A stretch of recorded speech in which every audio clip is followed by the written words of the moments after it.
Ang pinakaiintay nating lahat ang clash ng dalawang domain expansion ng Malevolent Shrine at ng Infinity Void.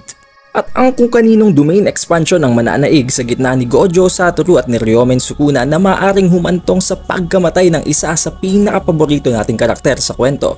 Ang lahat ng yan at ang iba pang mga detalye ay tatalakayin natin dito sa ating chapter review ng chapter 225 spoilers. It is the updated weeb at kung nagugustuhan mo ang ating chapter reviews ay siguraduhin mo nang nakalike, nakasubscribe at na-ring mo na ang bell button para palagi kang updated and notified tuwing magkakaroon tayo ng bagong chapter release reviews including spoilers na rin at para palagi kang updated sa recent timeline ng series. Na kung gusto mong makapag-catch up sa kwento ng chapter na to ay siguraduhin mo munang napanood mo na ang Jujutsu Kaisen chapter review natin para sa chapter 224 dahil doon nakabased ang mga pangyayaring nangyari previously sa kwento at siguradong hindi mo makukuha ang gist ng kwento na ito kung hindi mo napanood ang mga previous na nangyari. Bago ang lahat gusto ko munang linawin na ang lahat ng mga detalye na manggagaling sa chapter na ito although very malapit na to sa pwedeng mangyari talaga sa official chapter release, still hindi pa ito confirmed at subjected pa to changes.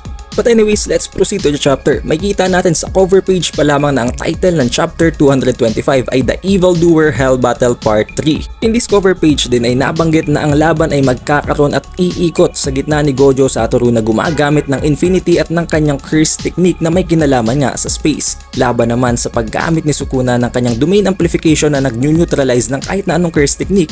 Therefore, isa itong napakalakas na counter laban sa Infinity ni Gojo. In this cover page also, we can see na napakaraming mga television or mga screens na kung saan ay naka-livestream ang laban ni Gojo at ni Sukuna. Dito ay makita natin na ang allied sorcerers ay nanonood at ina-analyze ang laban nila. Dito na nagsimulang magkaroon ng kanilang mga opinyon sa gitna ng mga sorcerers na ito. Sinabi ni Yuta na nakita nila sa isang footage mula kay Mekamaru na ginamit ng mga disaster cursed spirits na si Hanami nga at si Jogo ang domain amplification previously nang mangyari ang Shibuya incident. Wherein nagawa nga ng mga disaster cursed spirits na ito na i-penetrate ang Infinity ni Gojo Satoru although hindi sila naging successful sa pagpatay sa kanya, still nalaman at na-confirm naman nila doon na pwede talagang ma-counter ang Infinity ni Gojo. Ang dahil dito ay biglang na-curious bigla itong si Hakari habang tinatanong kung ano ang mechanics sa likod ng domain amplification. Nasinagot naman ni Kusakabe na ang domain amplification ay para bang ang isang superior na version ng New Shadow Simple Domain na sa pamamagitan ng pagta-turn off ng kanilang curse technique ay nakocover nila ang kanilang buong katawan ng domain expansion at sa pamamagitan ng pagsasakripisyo nila ng kanilang sariling curse technique ay nag-gain naman nila ang ability na ma-neutralize ang kahit na anong curse technique naman that comes in contact with them. Hence the reason nga kung paano na-counter ni Hanami at nitong si Jogo itong si Gojo way back in the Shibuya incident. And since parang napaka-knowledgeable nitong si Kusakabe pagdating sa mga neutralizing na techniques na ito, napatanong bigla ang kanyang student na si Miwa kung kaya daw ba niyang gamitin ang domain amplification. Na sinagot naman ni Kusakabe na hindi, that only proves na talaga ang mga pinaka-skilled lamang na mga sorcerers or cursed spirits ang kayang gumawa nito. Surprisingly, nag-agree naman si Higuruma sa sinabi nila as if alam daw niya ang feeling ng paggamit ng domain amplification. In this point, biglang sumingit si Angel habang sinasabing talagang ang pinaka-cons or ang pinaka-disadvantage lamang talaga ng paggamit ng domain amplification is that hindi ka pwedeng gumamit ng sarili mong curse technique. And that is not an exception kahit na pagdating sa King of Curses na si Sukuna. Nabanggit niya dito na kung hindi yun magiging disadvantage para kay Sukuna na kung sakaling kayang gamitin ni Sukuna ang kanyang curse technique habang ginagamit ang domain amplification, it would mean death para kay Gojo. Dahil ang pinaka-edge nga lang naman talaga dito ni Gojo laban kay Sukuna ay ang kanyang Infinity. At ang dahilan lang kung bakit hindi siya kayang patayin itong si Sukuna right away kahit gamit niya ang kanyang domain amplification is that kahit gamitin niyang domain amplification niya, ang gagamitin naman niya para labanan si Gojo ay ang kanyang sariling physical combat strength lamang. Because all of this information and all of these reasons laid out, nasabi ngayon ni Miwa na bakit hindi daw gamitin agad ni Sukuna ang kanyang domain expansion para talunin agad si Gojo Satoru. Dahil hindi nga naman niya pwedeng gamitin ang kanyang curse technique, bakit hindi na lang siya mag-resort sa kanyang final attack? Nang dahil dito ay sinagot ni Kirara itong si Miwa habang sinasabing hindi daw ganun kadali ang gusto niyang mangyari.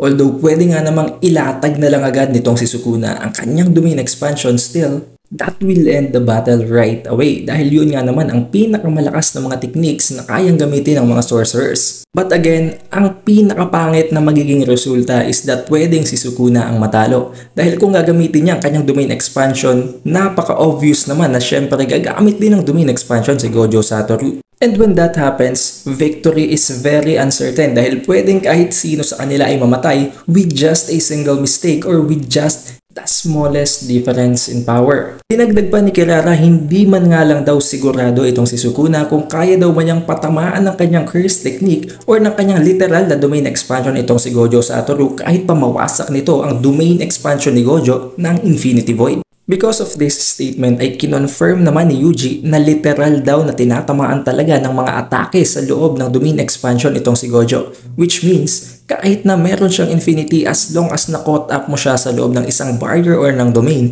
kaya mo talaga siyang patamaan. Nangyari lamang na sa laban nila ni Jogo ay na-overpower niya gamit ng mas refined na Infinity Void ang domain expansion ni Jogo na ang Coffin of the Iron Mountain. Sabi naman ni Uwi na if that's the case, maaring iniisip ni Sukuna na hindi siya mananalo kay Gojo Satoru pagdating sa isang domain expansion battle. Kaya sumingit naman dito itong si Shoko para sabihin na kung yun daw talaga ang nasa isip ni Sukuna, malamang sa malamang ay nabasa na yon ni Gojo Satoru gamit ang kanyang 6 eyes at ang kanyang napaka-delikado na personality. And without a second thought, siguradong ilalatag daw agad nitong si Gojo ang kanyang domain para durugin agad itong si Sukuna.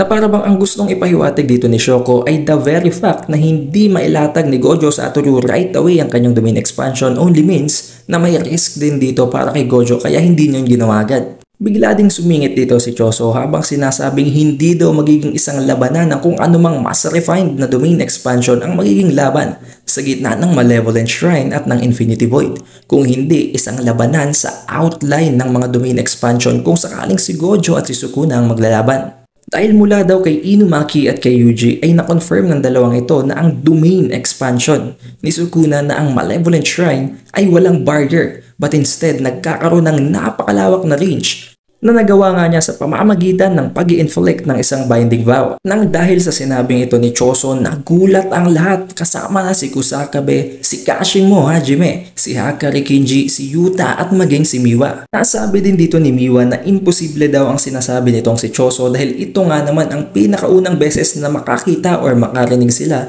ng isang domain expansion or ng isang barrier technique na walang literal na barrier. So hindi na natin to dapat tawagin pang barrier technique kung hindi isang domain expansion na lamang. Ngayon para mai-explain naman ni Kusakabe kung paano nangyayari yun dito kay Miwa, inutusan niya si Miwa na abutan siya ng isang tubig. Nang dahil dito ay itinapon ni Miwa ang isang bottle of water kay Kusakabe at sinabi naman sa kanya ni Kusakabe na hindi siya nanghihingi ng bote kung hindi ng tubig lamang. Dito ay para bang dinedepict ni Kusakabe na ang paggamit ng domain expansion na walang barrier na para bang ang pagtapo ng tubig ng walang bote ay imposible. So instead, ang ginawa naman nitong si Miwa na medyo may katangahan din naman, tinahapon niya ang tubig sa mukha nitong si Kusakabe as if talagang sinusunod niya ang utos, hindi niya ba na-realize na ang gusto lamang ni Kusakabe ay maiportray sa kanya kung ano ang gusto niyang itanong. Dito ay mas lalo pang binigyan ng mas malalim na meaning ni Kusakabe ang domain expansion nitong si Sukuna na barrierless. Habang tinatanong niya itong si Miwa, kaya mo bang mag-ipon ng tubig ng walang ginagamit na vessel? Kaya mo bang mag-draw ng isang picture sa hangin at hindi sa isang canvas? Kaya mo bang magpatubo ng isang bulaklak nang hindi ginagamit ang mga ugat nito? Or ng buto, or ng stem, or maging ng dahon as if kung kaya mo daw bang magpatubo ng isang halaman mula sa wala lamang. What they're trying to depict here is isang impossibility nga na ginawang possible ang domain expansion ng Malevolent Shrine nitong si Sukuna. Pero dito ay biglang sumingit na naman si Choso habang sinasabing si Kenjaku daw ay na-pull off din ang the same feat dahil nakita nga naman natin na ginamit niya ang kanyang all-enveloping Garbada 2 nang labanan niya si Yuki Tsukumo. Nasabi din dito na kahit na gumamit si Yuki Tsukumo ng kanyang simple domain, hindi yun naging epektibo para i-counter ang domain expansion ni Kenjaku but instead, napakadali lamang na dinisperse ng all-enveloping Garbada 2 ang kanyang simple domain na dahilan niya kung bakit natalo at nagkaroon ng napaka-severe na injuries itong si Yuki Tsukumo bago siya mapatay ni Kenjaku. Nang dahil dito ay biglang napasingit itong si Ino na pinag-uusapan daw nila ng pinag-uusapan ang tungkol sa domain expansion at ng barrier technique without considering na napakadami daw ng amount na kakailanganin para makapaglatag ng isang domain.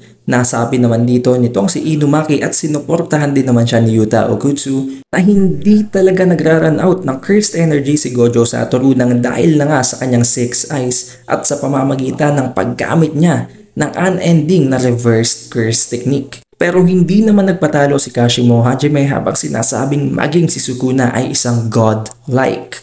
Napakagaling daw nito at napaka-efficient sa paggamit ng curse technique, sa paggamit ng cursed energy at maging sa pag-layout ng kanyang domain expansion. At nagbigay pa siya ng isang napakabigat na statement dito habang sinasabing kung wala daw 6 eyes si Gojo Satoru, surely i-annihilate siya ni Sukuna. Dahil dito ay nabanggit ni Yuta Okutsu na kung hindi naman daw pala problema ang kanilang cursed energy para maglatag ng domain, ang natitirang rason lamang kung bakit hindi nila magawa yon ay dahil sa hindi nila kayang i-risk at hindi nila nasisigurado kung sino ang magwawagi. Then dito na ito magsisimula. Biglang nagsalita itong si Higuruma na hey, it's coming. May kita natin sa sumunod na panel na ginamit na ni Gojo Satoru ang kanyang Infinity Void at ginamit din naman itong si Sukuna ang kanyang Malevolent Shrine.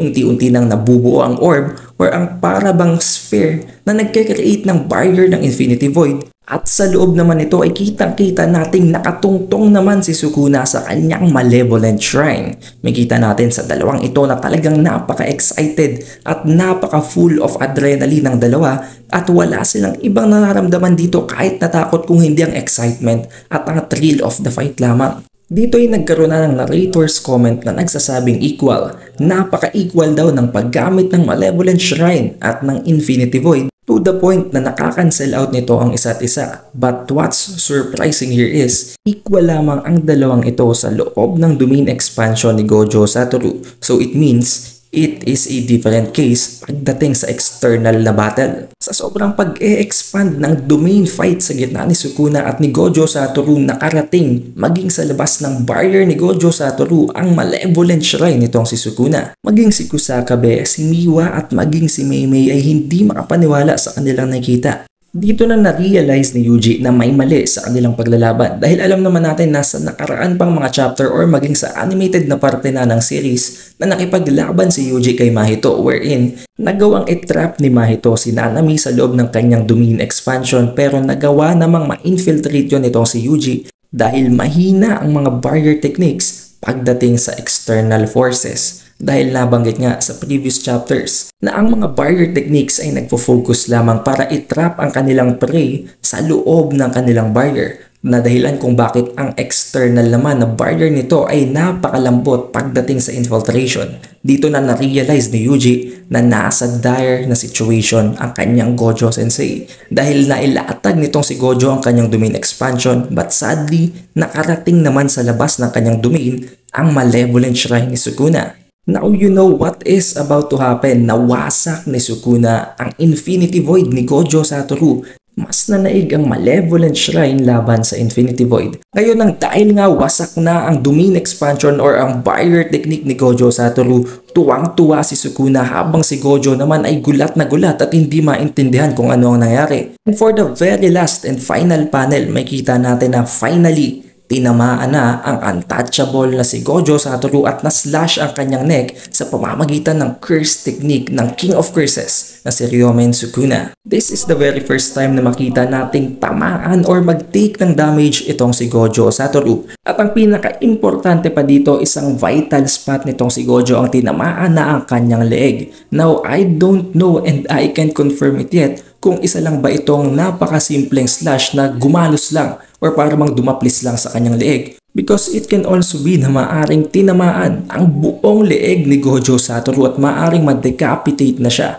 Dahil kung sakaling isang galos lamang ito, syempre papalag pa naman dito si Gojo and meron din naman siyang reverse curse technique at magagawa pa niyang makatakas kung tatakas siya. But because this is not yet confirmed, I cannot make any more statement. I mean, right from the start, we all expected naman na talagang mamamatay si Gojo Satoru dahil mawawala ng kwenta ang kwento kung si Gojo ang papatay kay Sukuna at ito ang magiging final battle. Now, kung babalikan nyo ang mga previous pang mga videos, nabanggit ko na at nagawan ko na ng theories ang tungkol sa bagay na ito at kung papansin ninyo, napaka-exact same thing ang nangyari sa current chapter na ito. As if, ang binanggit ko sa chapter or sa video na yun ay talagang ang tunay na nangyari sa chapter na to. Now, you might think na maaring may mga external na leaks or may mga pinagbasehan pa kung mga leaks mula nang gawin ko ang video na yon. Pero kung papansin ninyo, that video was way back 2022 at ito ay base lamang sa pure analysis. Kaya kung gusto nyo ng mas in-depth na information, mas in-depth na analysis tungkol sa kung ano man ang nangyari sa gitna ng laban na ito, be sure to watch that video dahil napaka-importante nun. Pero gagawa pa rin naman tayo ng full chapter review para sa chapter na ito pag-release ng official translation scans para ma-confirm natin at para magkaroon tayo ng mas detalyadong kwento para sa chapter na to. So what do you guys think? Is it over for Gojo na or papalag pa rin ba si Gojo at matatalo niya pa si Sukuna? I guess we'll know about that on the next chapter release.